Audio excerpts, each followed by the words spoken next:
there's not a day I fly, and probably to the chagrin of many people on the team, where I don't come up with some new idea of how to refine or change what we're doing in the operation based on it.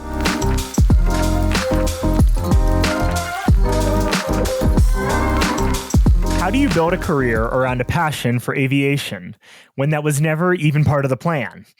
What's the transition like from the GC role to that of CEO? And what's it like to run an airline? Today, we are joined on the abstract by Ben Klein, the CEO of Aero.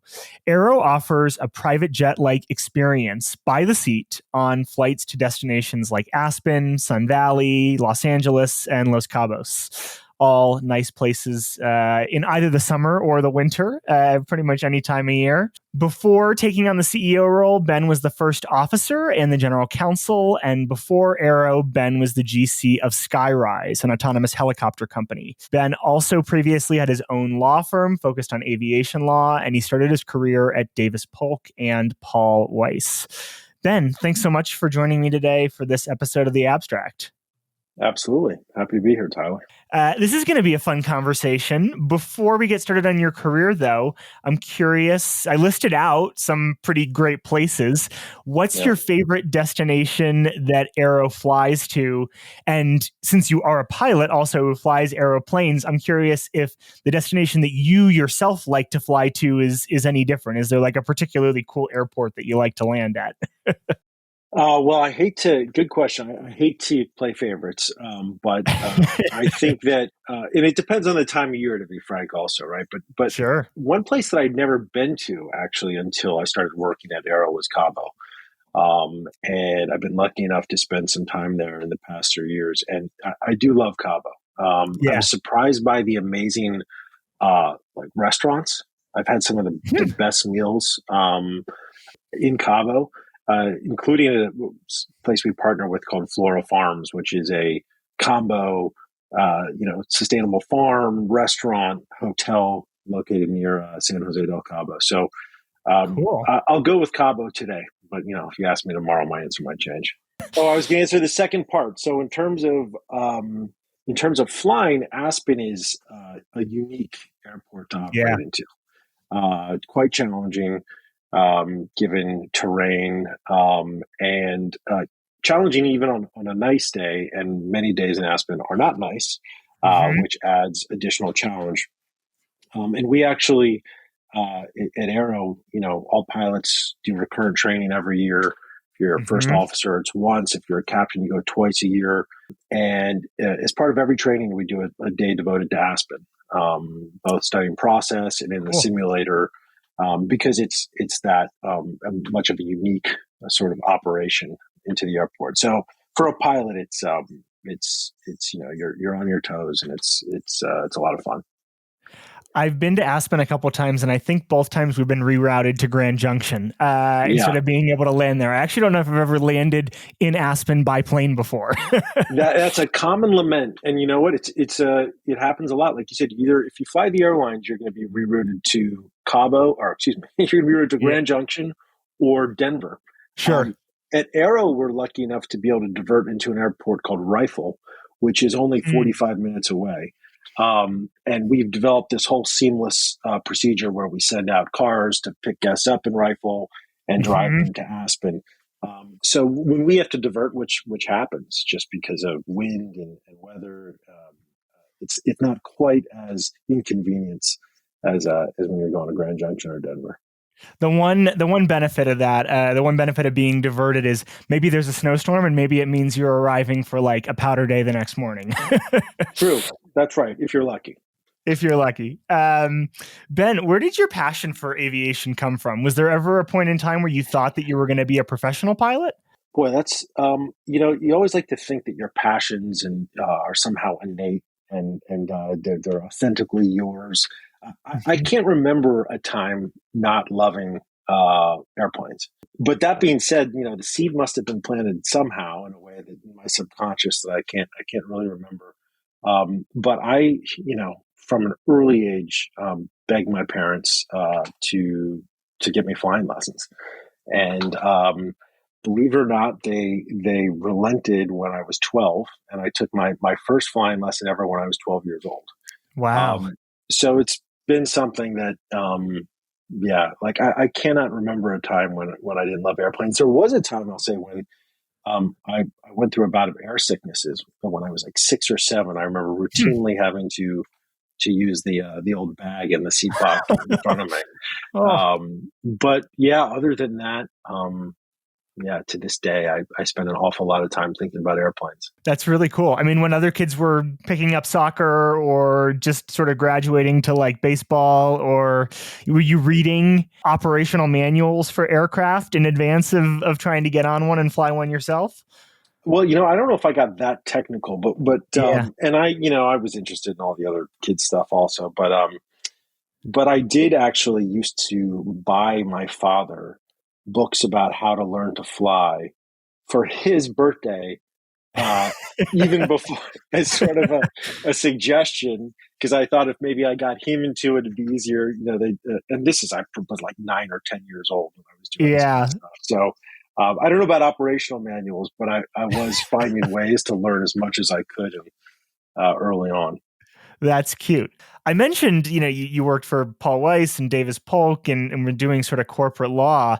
How did you make the transition to aviation law? Because when we were prepping for this, it didn't sound like that was like what you knew you wanted to do for your career. It was something that came about a little bit by happenstance.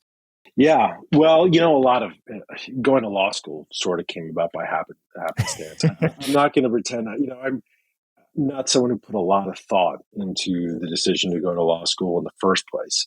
I don't think I ever considered going to law school in college. Really, not once. And after college, I spent a couple of years doing things like waiting tables and bartending, and I felt some pressure to get some direction, and Yeah. and took the LSAT and did well enough that I got into some great schools, and sort of that's as simple as the story of me attending law school. Not very inspiring, and I wouldn't encourage taking that approach, but that was mine. And then so because of that, and let me say, I loved law school. It Hmm. was a an intellectual awakening of sorts for me. I'd never been a great student, and I just immediately found sort of what I was looking for in terms of an academic experience in law school, a way of thinking that worked for me, and I felt like I was sort of uniquely well suited for, at least much more than math and science and everything else that I hadn't been so good at in the past. Hmm. And then coming out of law school, I followed the sort of well-worn ruts, right, that are there, and also the opportunity to make what seemed like a huge sum of money, Yeah. and so went down the corporate sort of big firm route. And I have to say, I had great experiences, met fantastic people, learned a ton, but it became pretty quickly, apparent to me that it was not the right place for me. Hmm. That I wasn't going to like succeed in the way that I wanted to succeed in that environment.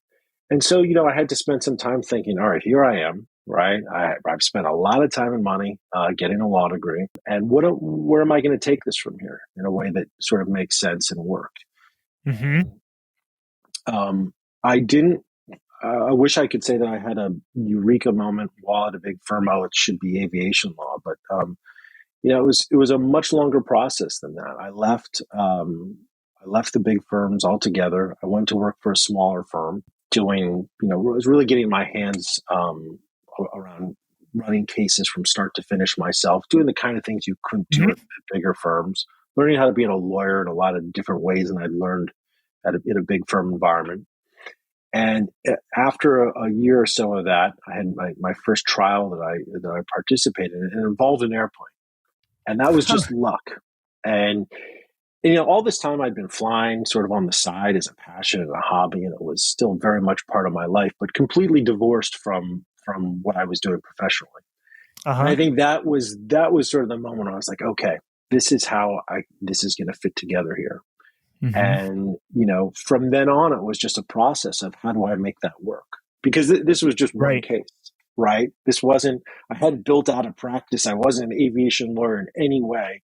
Yeah. And so there was the long process of figuring out, how do I get from here to where I'm now envisioning where I might want to be. Mm-hmm. How did you build that book of business then? I mean, and eventually when you start your own law for, because it wasn't like, oh, well, I spent 10 years at the FAA and I have this regulatory background and I have been approving things for a variety of aviation clients already, just on the government side. Like, how did you actually go about and sort of build the book of business for yourself in the aviation space? Slowly. Slowly. It wasn't easy. I was lucky early on. I found one client who had a fair amount of business where I was able to start. This was still litigation, so it was breach of contract, breach of warranty kind of cases involving aviation. And then I started working with an organization that gives legal services to pilots at a discounted rate in order to provide them representation before hearings before the FAA if they messed up somehow, or and so learned a lot of the regulatory side of things that way. And it was a multi-year process. I had to go out on my own, really pursue this practice area, because no firm, even a small one, was going to give me the time I needed to do these kinds of things. To really develop it. It wasn't lucrative enough. The FAA work I mentioned is, like I said, that was a legal services plan. It's not well paid work, but it's a great education. And so, I went out, I started my own practice, and it was for a long time still at least 50% plain vanilla commercial litigation. And then slowly I built up the aviation piece of it over many years, really. But what helped, of course, was that, I'm a pilot, and I was a pilot then. And so I'm always involved, and I speak the language. And I think that was a big part of being able to gain the trust of a lot of clients, even if I didn't have necessarily the legal background. Given that I spoke the language and I had that expertise, it went a long way. I'm sure. When you made the leap to become GC, first GC role at Skyryse, you actually worked with my first boss out of college, Bill Goodwin, who's a great guy. Was the learning curve being a GC for the first time steep, particularly on the management side? Like, how do you work with these other folks? I mean, I'll say for Bill, like someone who's very knowledgeable, right, about aviation policy, and now you're stepping in sort of from a small law firm that you've been running to a management role in a corporation with a legal team under you. What was that like? Was the learning curve steep? Very steep. Very steep. I came with, as a litigator who'd been in private practice for 15 years at the time.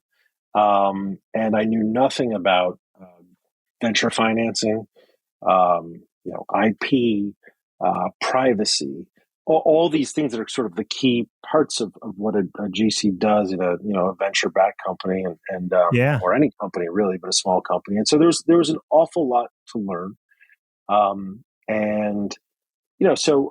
had to rely on outside resources, right? Sure. So great organizations like the one you used to work for, and I'm still a member of TechGC, right? Yeah. I guess rebranded as the L Suite. Not sure how I feel about that, but that instrumental in my making it as a GC early on, just the resources and the support. And you have to sort of learn to trust yourself. And I think that my background as being starting my own firm sort of gave me that confidence to be able to go into situations on my own where I didn't maybe know as much as I should, and figure stuff out. Either figure it out or figure out who to ask. And so that was, I think, an important skill set that I did have that I could draw on. And then, people like Bill, the legendary Bill Goodwin, right? Hilarious, gracious, hungry. And when I say hungry, I don't mean hungry in the ambitious sense. I mean he has a big appetite, and brilliant, in that order. So Bill was instrumental, and other just people that I met that I could rely on who had that experience and who were as I said, just really gracious in giving me time and helping me learn. And you were actually tested relatively early on in that you were at Skyryse when COVID hit, and you sort of had to help the business navigate all of the operational challenges and also sort of financial challenges that came along with that. How was Skyryse impacted, and how did you help the business weather that storm? Yeah, I think in some ways, being in a pre-revenue venture-backed company that had money in the bank was Hmm. a pretty good place to be in early COVID. Yeah. I mean, sure, the world was scary. We were all dealing with a lot of stuff, both professionally and personally. But you know, businesses that actually had to be open or make money, that were selling stuff that depended on customers. I mean, they were faced with challenges much bigger than anything that I had to deal with. So I actually felt pretty lucky Hmm. during that time. Now, as GC, of course, I mean, there's still existential threats, at least that we were all very much worried about at the time. Um, and then just the more basic ones. How do you start implementing work from home? Hmm. Figuring out all the local, because there were the federal regs and the local regs and state, and then you come down to the city in terms of the work from home rules. We did have people who did, had to be in what was a hangar at the time we were working out of to actually physically work on aircraft. Right. So we couldn't be fully remote. So there was figuring out sort of the maze of constantly evolving regulation in that regard. There was the, I'd say, uncertainty about the funding environment that Hmm. posed challenges. Um, but in general, I'll say I felt like, again, being in the situation I was in, we were pretty lucky. So, yeah. That's actually a good transition to talk about Aero. I'm curious, before we talk about the transition to the CEO role and actually how you got the job at Aero, when you joined in 2021, right, there were a bunch of COVID restrictions still in place. I'm curious how you helped an airline navigate that because, the business clearly survived for a year or two, right, just from the sort of halt in air travel. But by the time you joined, there were still a bunch of restrictions on the operations, and probably the clientele also had preferences, right, on or expectations around what you were going to do to keep them safe, not just in the air, but safe from the air around them. Yeah. Yeah, it was difficult. We had, first of all, there were tailwinds, right? Which was Hmm. that it's well documented that private aviation experienced a surge of growth during COVID, right? And for Hmm. very obvious reasons, you're around less people, Yeah. which is what travelers that had the means were looking for. So that was a boon to the business, and our semi-private model, which sort of brings all the benefits of private, which you're going through private terminals. There's less density with the seating, has all those advantages, but with a fraction of the cost that actually flying Right. private or charter that does. So again, in that way, we were well situated. Now, of course, the as you mentioned, people were very focused on staying safe, and Hmm. so a lot of the challenges that we faced weren't with complying with regulations. That's the easy thing to do. So when there's a mask Hmm. mandate, well, you have to wear a mask. There's a mandate. It's Right. when the mandate started to loosen, actually, that the challenges became a little more complex, because you Hmm. still had groups of travelers who wanted to be around people who were wearing masks, and you had, as we all witnessed, the groups of people who didn't, and the sort of tension between those two groups would Yeah. often come to a head. And of course, when that happens on a small airplane, that's not pleasant. But we did the best that we could to navigate it, to keep people safe, but and use common sense. But it was definitely a challenge. The other thing I'll say is we operated at that time in multiple.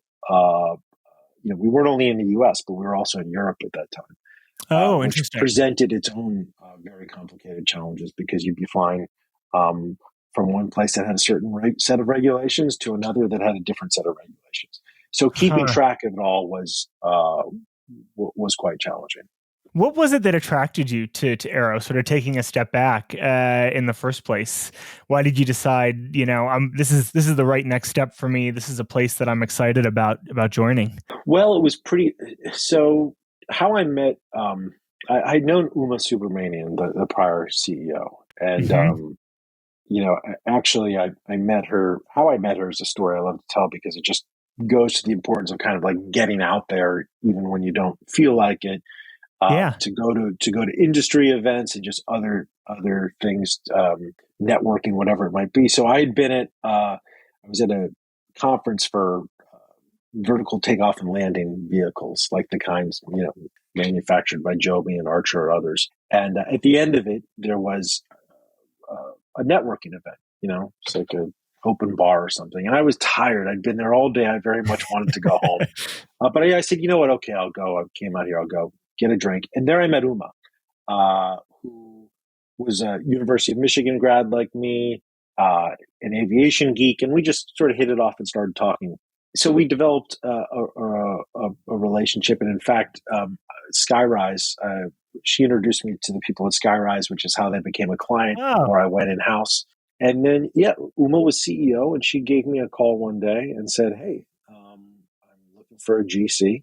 Would you be interested?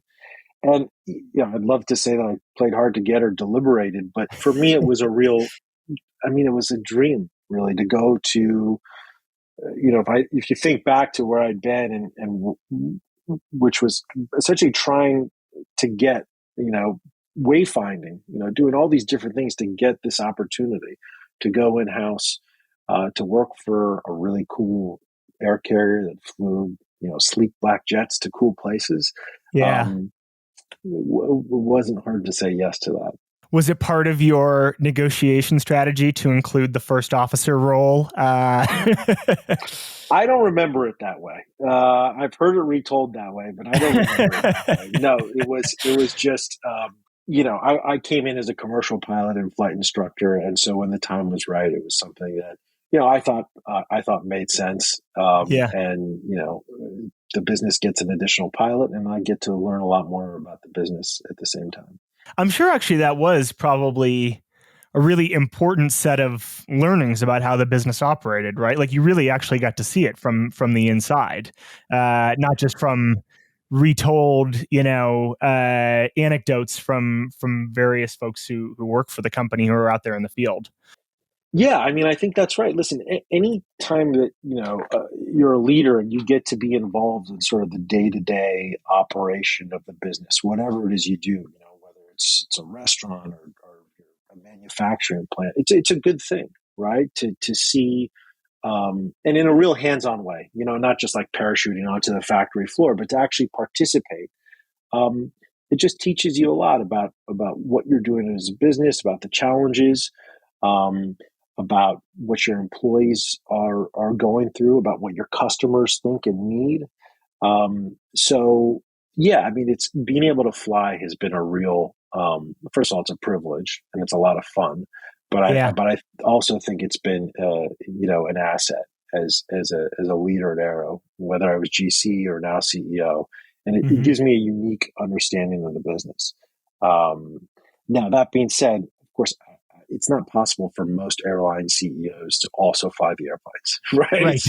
It's Aero's not a huge company, and it can happen somewhere like that, which is another one of the fantastic things about work. But yeah, like I said, it's I'm very lucky to be able to do it, but I also think it's a good thing in my position as CEO that I get to. The Abstract is brought to you by SpotDraft, an end-to-end contract lifecycle management system that helps high-performing legal teams become 10 times more efficient.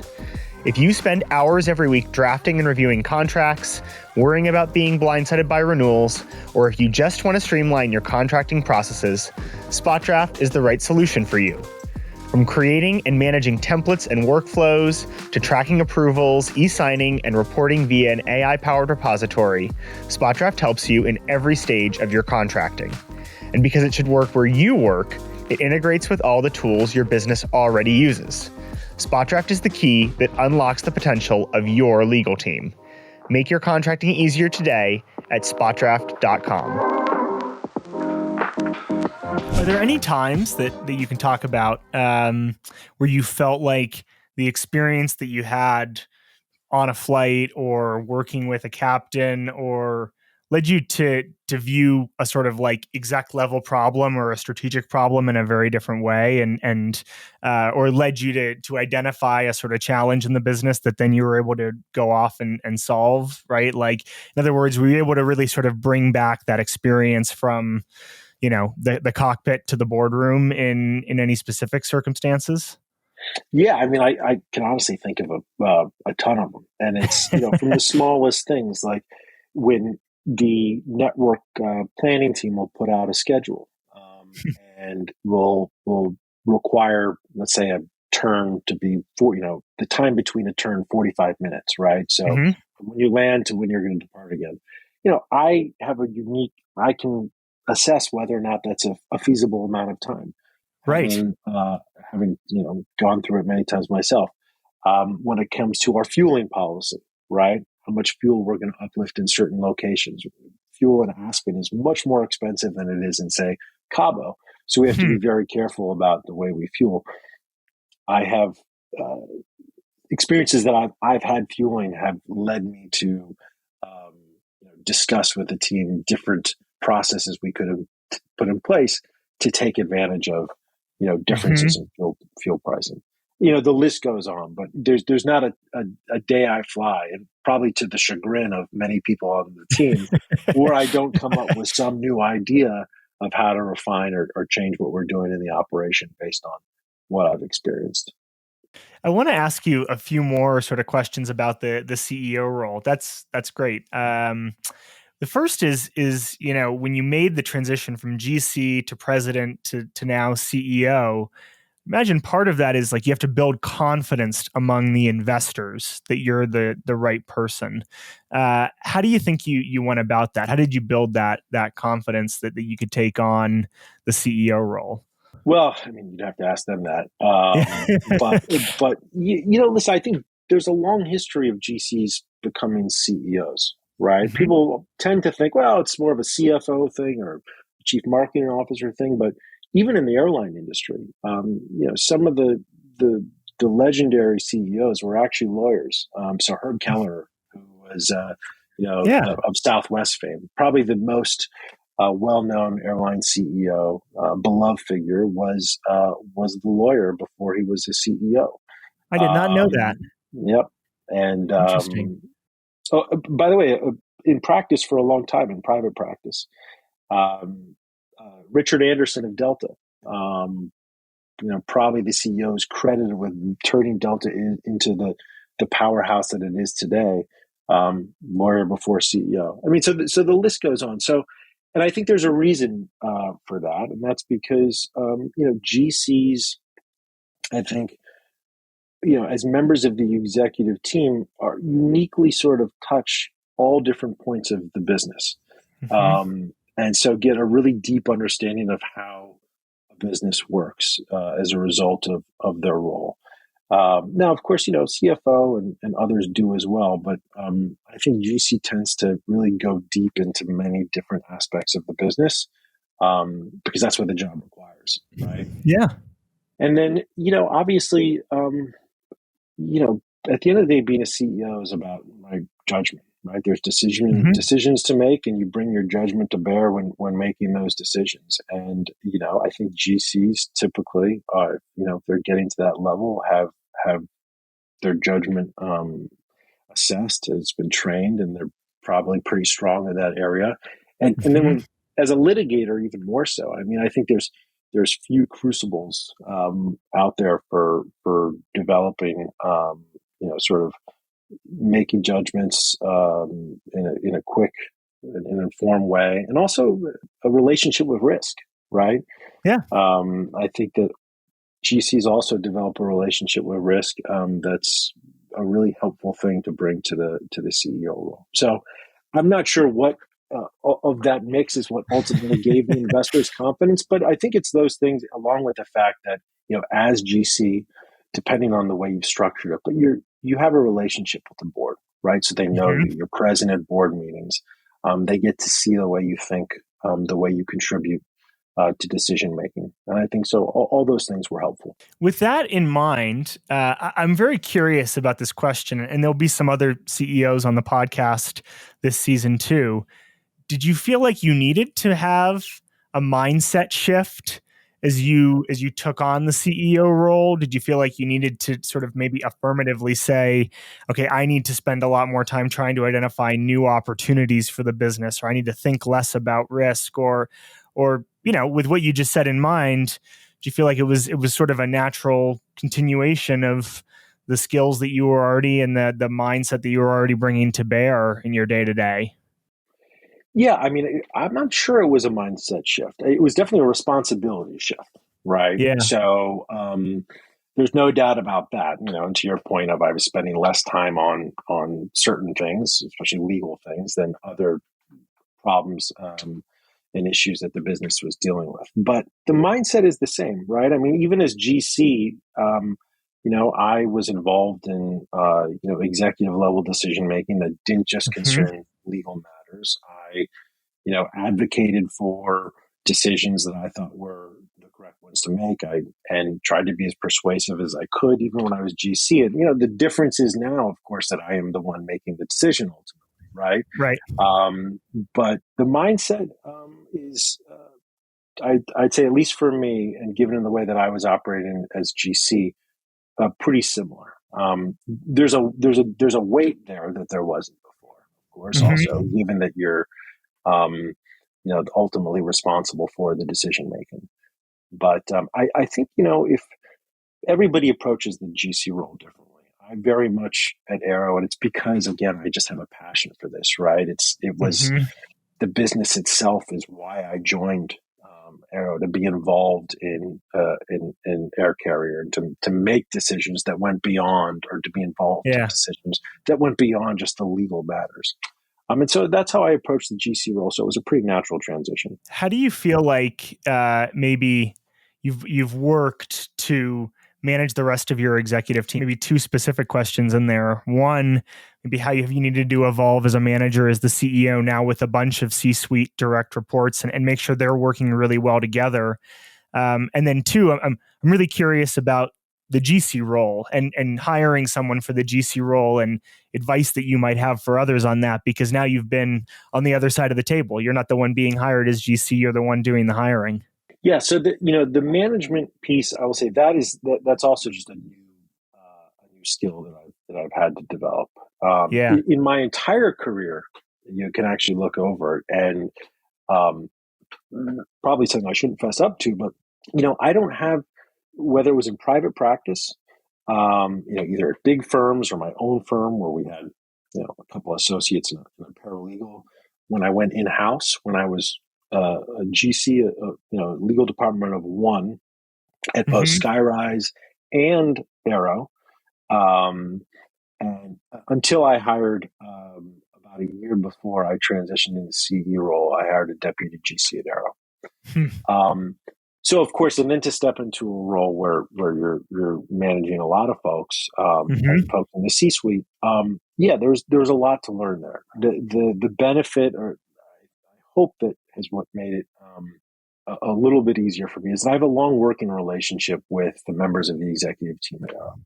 And so I think we've built trust amongst one another, because we've operated together for so long, and they helped me along in making this transition. They're fabulous partners. So, but that's definitely been something also where I've sought outside counsel, and frankly, just like when I started in the GC role, because it's something I recognize where I'm don't have a lot of experience, and so I look for others for guidance and help on that. And then there was a second part to your question. Yeah, I was curious. I was curious.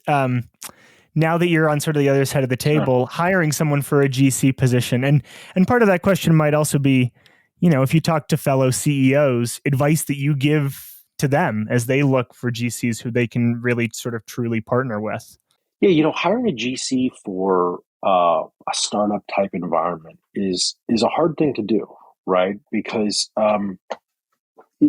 it's such a I don't think that there's any specific background that you need to look for, right? You get such varied people who come into these jobs and succeed, whether it's someone who was, a corporate lawyer at a big firm and then was in-house at a large tech company and then becomes a GC. To someone like me with virtually no corporate experience and who was a litigator at a small firm who comes in to be GC. And so I think, the qualities that I always urge people to look for is, just someone who's curious and who's excited about the business itself. I mean, I think that has got to what is what's going to keep this person motivated and learning and doing, frankly, the real tough work that is that of being a GC in either a legal department of one or let's say even two or three. And so, I can just say when I hire, when I have hired into that role, it was important to me to find someone who was like passionate about being at Aero, just because they thought Aero was a great business and would be a fun place to work. And I think with that, if you bring that to it, and that excitement, the rest of it's going to fall into place. You're going to, you'll learn what you'll need to learn. You'll find the resources, whether it's internally or externally. But if you don't have that excitement, that spark, it's going to be a really tough slog. And I think that's where I see people fail as GCs. When they go places where they just don't have any real passion or excitement for what the company is doing. And that's not to say something bad about that company. We all get excited about different things. I would be much better off getting excited about SaaS or something like that, right? I could have, there's places that are going to have very lucrative outcomes.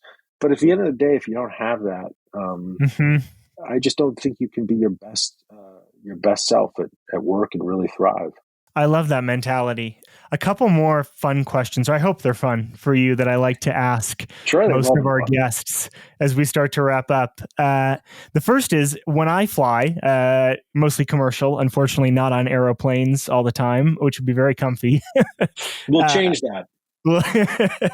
I hope you do. I hope you fly all over the U.S. soon. I like to read. I think it's a great time to sort of sit back and read a book. Anything that you've read recently, or as a part of your career, that you'd like to recommend to our audience? Yes, but first I want to say that I completely agree with you, and I think one of the great things about flying is the ability to sort of disconnect and do things that you don't normally do. Read a novel or whatever it is. And I love doing that too. It's unfortunate that now, and by the way, on Aero, we have Starlink Wi-Fi. Yes. Which is ultra fast. I mean, you can do a Zoom call if you want. It's that good. And, a lot of the bigger airlines have increasingly decent Wi-Fi service where you can work. I always kind of keep my fingers crossed that it's going to be broken so that I have an excuse to read. So I agree with you. You can tell my boss that, because I make very clear that I like to read on airlines, and it's a good way. Or look out the window. Yeah. So in any event, I unfortunately I didn't read any of this on an airplane because I've had very good Wi-Fi recently. But The Wager is a book I recently read by by Don Gann, and it's a fantastic book about basically a British ships that set sail in the mid 1800s to go intercept a group of Spanish ships off the coast of Patagonia, basically to steal all their treasure, and they get shipwrecked.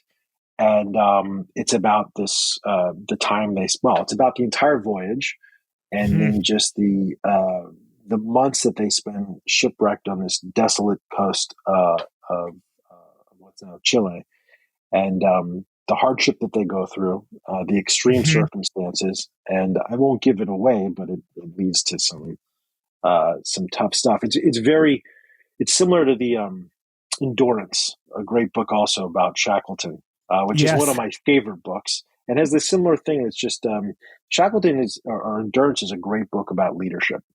And Shackleton was a phenomenal leader, and the fact that he was able to keep his men together and motivated for that whole time and ultimately led to their their rescue. This is sort of the opposite of that. This is the story of what happens when leadership falls apart, and sort of the mutiny and men going at each other in difficult circumstances. But it's a great read. Fantastic. We must like similar books. I like books that are nonfiction but read like fiction, and I'm not totally ashamed to admit I have about 95 tabs open on my iPhone, and probably about 60 of them are books I want to read, and both of those are books that are in there. So Good. Your endorsement means that they'll be in my Amazon or Barnes & Noble cart it's sometime in the next couple months. No, they're both fantastic. My last question for you, Ben, this has been really great, that I like to ask all of our guests, which is, if you could look back in your days of being a young lawyer, just starting off at a big firm, something that you feel like you know now that you wish that you'd known back then. Oh man, I wish I'd known about discovery. I don't think I would have ever become a litigator if I'd known about discovery. I think what I wish I'd known is I put so much pressure on myself to get it right out of the gate. Mm-hmm. And for some people that happens, and that's great. But I think for a lot of people, whether you're a lawyer or not, there's some wayfinding that's required, right? As you sort of figure out what your place is in whatever your chosen career path is. So I think what I would tell myself now, of course, with 2020 hindsight, is not to be so caught up in thinking you make the perfect decision about your career right out of the gate, but to sort of approach the process like you would if you were navigating, and of course, you take a few steps ahead, and then every now and then you just reorient yourself. Am I going in the right direction? If not, it's okay to take a new path, and hopefully in time, if you keep sort of doing those assessments, you'll find yourself where you want to and where you should be. So I think that's what I would tell myself now, because I know I was pretty worked up early on about making the right decision every time. This has been a fantastic conversation. Thanks so much for taking the time and joining me for this episode of The Abstract. No, it's been fun, Tyler. Thank you. And to all of our listeners, thank you so much for tuning in, and we hope to see you next time.